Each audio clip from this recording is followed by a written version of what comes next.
We've walked into this particular field now, and it looks like winter wheat. You can confirm it. The kind of general thickness of the leaf says that it's definitely winter wheat.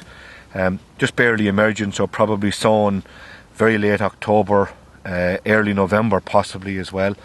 Coming up here nicely. Plenty small grass weeds coming up around it as well. Probably annual meadowgrass mostly. Which is completely normal for this time of the year, but in general you'll tend to get fewer grass weeds coming with later planting, and the converse is equally true, that when you plant very early you tend to get a lot more grass weed problems. Now that I'm kind of down to the base of the plant, I'm pulling it up, yeah, there we can confirm it is a wheat seed, wheat plant, and the seed is still beneath it there, with the colour of the dressing still visibly on it. Nice healthy plant so far. Strong roots, small roots still because it's a small plant, but it looks to be going strong. Just above me I can hear the squawk of crows, and crows certainly would be one of the major worries that you'd have about crops that were sown more recently than now. Crows and slugs. I think the slugs will be the other one, and just even as I look around me I can see some small evidence of slugs that they've been in. They've just taken out a chunk out of the centre of that leaf. You can see where they've grazed the hole out of the middle of it there. That's just what happens. And right beside it I have a plant here that's been apparently uprooted but healthy.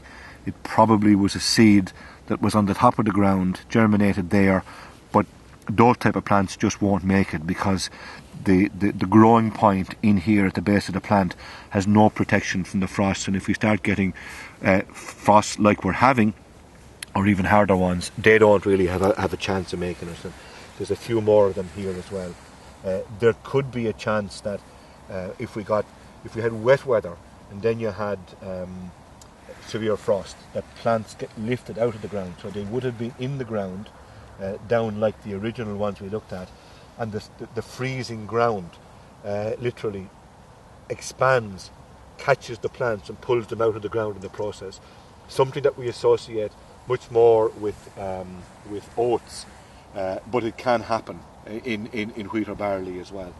And just as I'm looking around where we're standing, I can see evidence here that the crows have been in, and you can see the odd pick mark here and there where they've been in. They've been digging, rooting generally for grubs rather than seeds, and you end up pulling up lots of plants as they're going. So that's kind of almost as if they've gone in and just chewed it up, or not quite chewed it up, but cut it off here and there, and the odd hole about the place. And I know that there's lots more evidence in places going around through some of the fields I've been in where they've been digging in them, and the plants are collateral damage, but they're damaged nonetheless, and the damage is there, and it's something that people have to be careful of, because if it got very bad, then it would be potentially serious in crops that are still emerging, because they know that there's a solid seed at the base of it that's worth going after in terms of the feed for them.